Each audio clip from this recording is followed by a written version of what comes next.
दोस्तों, वीडियो की शुरुआत में मैं सबसे पहले आप लोगों को आज के दिन का सबसे बड़ा जोक सुनाना चाहता हूं। जोक सुना। एक्चुअली एक नहीं दो जोक हैं। हैं तो खबरें, लेकिन किसी चुटकुले से कम नहीं है। कम नहीं। पहली खबर OIC से जुड़ी है। अब आप समझ ही गए होंगे कि जब खबर OIC से जुड़ी है तो किसी चुटकुले से कम तो होगी नहीं। नहीं। दूसरी खबर तुर्की से जुड़ी है, मिस्र से जुड़ी है। बाकी अरब देशों ने भी एक बहुत बड़ा कारनामा किया है। उस पर भी प्रकाश डालने की कोशिश करूंगा। फिलहाल पहली खबर यह है कि OIC ने गाजा के अंदर हुए हमले की कड़े से कड़े शब्दों में निंदा की है। दरअसल पिछले कुछ घंटों में इजराइल ने गाजा के अंदर बैतलहिया में एक बड़ा हमला किया, जिसमें एक ही झटके में 70 फिलिस्तीनियों की मौत हो गई।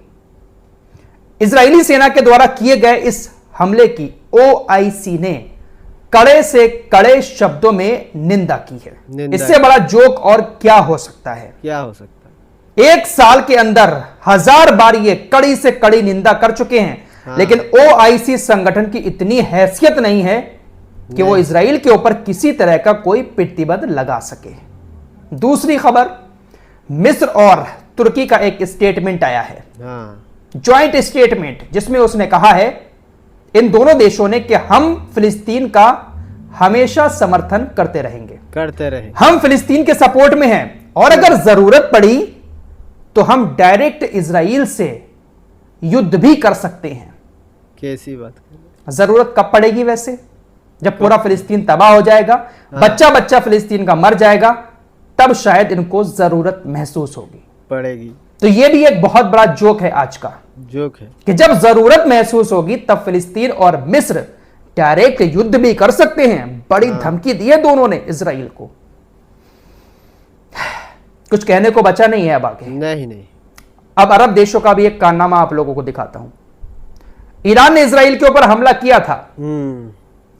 तकरीबन 20 दिन का टाइम हो चुका है। इजराइल अभी तक ईरान के ऊपर हमला नहीं कर पाया है। इजराइल को हमला करने के लिए अमेरिका की भी जरूरत होगी, साथ ही साथ अरब देशों की भी जरूरत पड़ेगी। जरूर। क्योंकि इन्हीं के एयर स्पेस का इस्तेमाल करके इजराइल ईरान तक पहुंच सकता है। अमेरिका मनाने में लगा हुआ था इन सभी देशों को, अरबियों को, कि मान जाओ, इजराइल को रास्ता दे दो, मान जाओ। फिलहाल एक बड़ी खबर आ रही है कि अरबी राजी हो गए हैं। रिपोर्ट्स के मुताबिक अरब देशों के एक ग्रुप ने इजराइल को समर्थन दे दिया है और इजराइल से कहा है कि आप ईरान पर हमला करने के लिए हमारे क्षेत्र का इस्तेमाल कर सकते हैं, लेकिन हमला करने से पहले हमें इन्फॉर्म जरूर करना कि आप हमला कब कर रहे हो और किस तरह से कर रहे हो, ताकि कोई जवाबी पलटवार अगर होता है ईरान की तरफ से तो हम उसकी तैयारी कर सकें। साथ ही साथ इजराइल सीरिया और लेबनान के ऊपर जो हमले कर रहा है, इस अरब ग्रुप ने, अरब देशों के ग्रुप ने उसका समर्थन भी किया है। अरब देशों के एक ग्रुप ने हसन नसरुल्लाह के ऊपर जो हमला किया था इजराइल ने, उसका भी समर्थन किया है। तो यह है आज के मुसलमानों की औकात। दोस्तों, ईरान, लेबनान और इजराइल की बहुत ज्यादा चर्चाएं हो रही हैं, हिजबुल्लाह की बहुत ज्यादा चर्चा हो रही है, लेकिन गाजा की भी खबर कुछ अच्छी नहीं है। नहीं। गाजा की तरफ लोगों का ध्यान नहीं है। पिछले 17 दिनों के अंदर 640 लोगों को इजराइल मार चुका है। गाजा के अंदर हमले बंद नहीं हुए हैं। इजराइल अभी भी गाजा में वो सब कुछ कर रहा है जो उसने जंग शुरू होने के बाद किया था। हर तरीके की उसने नाकाबंदी भी कर रखी है। खाने का कोई ट्रक भी गाजा के अंदर नहीं पहुंच पा रहा है और लगातार हमले भी जारी हैं। लेकिन दिल किसी का नहीं पसीज रहा है। इस रिपोर्ट की एक और बड़ी खबर आपको बताना चाहता हूं। याह्या सिनवार की मौत हो चुकी है। इजराइल की सेना ने गाजा के अंदर एक घर में उनको मारा, जिसके बाद उनकी बॉडी को DNA टेस्ट के लिए इजराइल की सेना अपने साथ ले गई। DNA टेस्ट कराया और कंफर्म हुआ कि मरने वाला शख्स याह्या सिनवार ही है। अब इजरायली सेना उनकी बॉडी को अपने साथ ले गई थी, तो वो वापस तो करने वाली है नहीं। जीते जी तो कुछ नहीं कर पाई इजरायली सेना याह्या सिनवार का, कोई डील नहीं कर पाई बंदूकों को छुड़ाने की। लेकिन अब उनकी बॉडी के साथ इजरायली सेना हमास से एक डील करने की प्लानिंग बना रही है।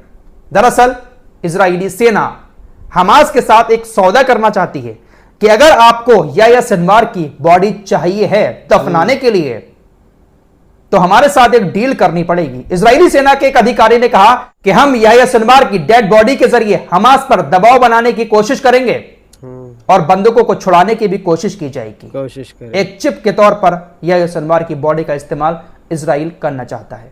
अब देखने वाली बात होगी कि हमास याह्या सिनवार की बॉडी को दफनाने के लिए किसी तरह की डील पर राजी होता है या नहीं होता है। वैसे जो नए नेता बनने वाले हैं या जो और नेता हैं हमास के, उनकी तरफ से साफ कह दिया गया है कि जो डील थी हमास उसी डील पर राजी होगा।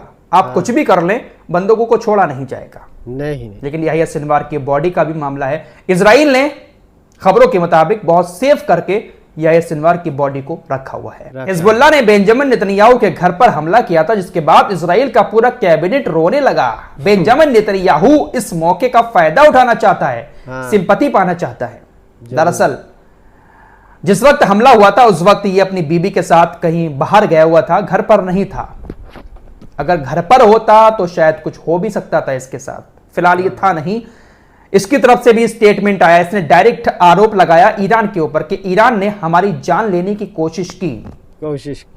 अब इसकी पत्नी ने भी कहा है कि मेरे और मेरे हस्बैंड के ऊपर जो हमला किया था वो सिर्फ मेरे ऊपर हमला नहीं था, हम दोनों को मारने की कोशिश नहीं थी, बल्कि हमारे सभी लोगों को मारने की कोशिश है।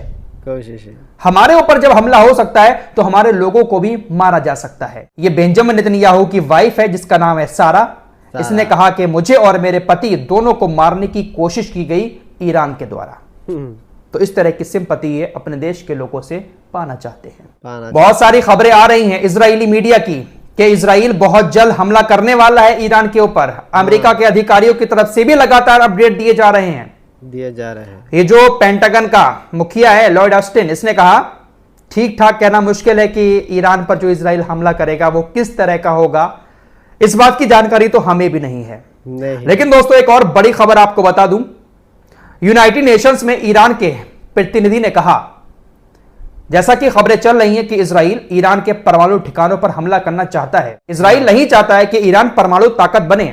बेंजामिन नेतन्याहू कह चुका है कि हम किसी भी हाल में ईरान को परमाणु ताकत नहीं बनने देंगे। मकसद साफ है कि इजराइल अगर हमला करेगा तो परमाणु ठिकानों पर कर सकता है। यूनाइटेड नेशंस में साफ कह दिया है ईरान के प्रतिनिधि ने कि अगर हमारी परमाणु सुविधाओं पर हमला होता है तो हम बिना किसी झिझक के और बिना किसी डर के इजराइल के सारे परमाणु ठिकाने तबाह कर देंगे। हमें पता है कि इजराइल के परमाणु ठिकाने कहां कहां पर मौजूद हैं, कहां पर है। हम भी तुरंत पलटवार करते हुए परमाणु ठिकानों पर हमले शुरू कर देंगे। तो इजराइल ये जो चिंगारी भड़काना चाहता है, अगर इजराइल ने ऐसा कुछ कर दिया ना तो यकीन मानो दोस्तों मिडिल ईस्ट में बहुत बड़ी आफत आ जाएगी। ईरान फिर खामोश नहीं बैठेगा, क्योंकि परमाणु सुविधाएं ईरान की अगर तबाह हो जाती हैं तो ईरान भी फिर खामोश नहीं बैठेगा। एक और बड़ी खबर लेबनान से आ रही है। इजराइल की सेना ने लेबनान के अंदर 7 बड़े बड़े हमले किए हैं और ये हमले किसी ऐसी वैसी जगहों पर नहीं किए हैं, बल्कि बड़ी बड़ी जो कंपनी हैं, बड़े बड़े उद्योग हैं लेबनान के अंदर, उन उद्योगों पर किए हैं। बुनियादी ढांचे को तबाह कर दिया है, तबाह किया। तकरीबन 7 जगहों पर हमले किए हैं। इजराइल की सेना का कहना है कि ये वो कंपनी है जो बहुत ज्यादा पैसा कमा रही हैं और इसका लिंक हिजबुल्लाह से है। हिजबुल्लाह से लिंक है, इसलिए तमाम उद्योगों को इजराइल की सेना ने तबाह कर दिया। बुनियादी ढांचे को लेबनान के खत्म कर दिया। सोर्स ऑफ इनकम जो था उसको ही इजराइल तबाह कर रहा है। और इजराइल ने यह हमला पता है कब किया? जब अमेरिका का 3rd air defence system Israel के अंदर एक्टिव हो गया। अमेरिका ने जो अपना एयर डिफेंस सिस्टम भेजा है, जैसे ही वो 3rd air defence system active हुआ उसके कुछ ही देर के बाद इजराइल ने बेरूत के ऊपर ये बड़ा हमला कर दिया। बड़ा हमला किया। 3rd के आने के बाद अब इजराइल के हौसले थोड़े से बुलंद हैं कि जो बैलिस्टिक मिसाइल या रॉकेट हमारे देश के अंदर आएंगे ये 3rd हमें बचा लेंगे। लेकिन IRGC के कमांडर्स लगातार इस बात की चेतावनी दे रहे हैं कि कोई भी एयर डिफेंस सिस्टम हो हमें नहीं रोक सकता। हमारी मिसाइलों को रोक पाना बहुत मुश्किल है। कोई भी बेवकूफी अगर करेगा इजराइल तो उसका जवाब तुरंत दिया जाएगा। फिलहाल अब हिजबुल्लाह की तरफ से स्टेटमेंट जारी किया गया है कि हमारे जो बुनियादी ढांचे को इजराइल ने तबाह किया है, अब हमारे निशाने पर क्या क्या चीजें हैं इजराइल की। 31 बिलियन डॉलर का इजराइल का रासायनिक संयंत्र $76 बिलियन का प्रौद्योगिकी कारखाना, 9.7 बिलियन का पावर प्लांट जिससे बिजली बनती है, और $12 बिलियन की खाद फैक्ट्रियां। हिजबुल्लाह ने कहा है कि अब हमारे लिए यह सब वैलिड टारगेट है। इस वीडियो में इतना ही। दोस्तों, हमारे रिपोर्ट को देखने के लिए बहुत बहुत शुक्रिया। चैनल पर नया है तो जरूर सब्सक्राइब कीजिए। मिलते हैं कुछ अगली खबरों के साथ, तब तक के लिए अपना ख्याल रखिए। धन्यवाद।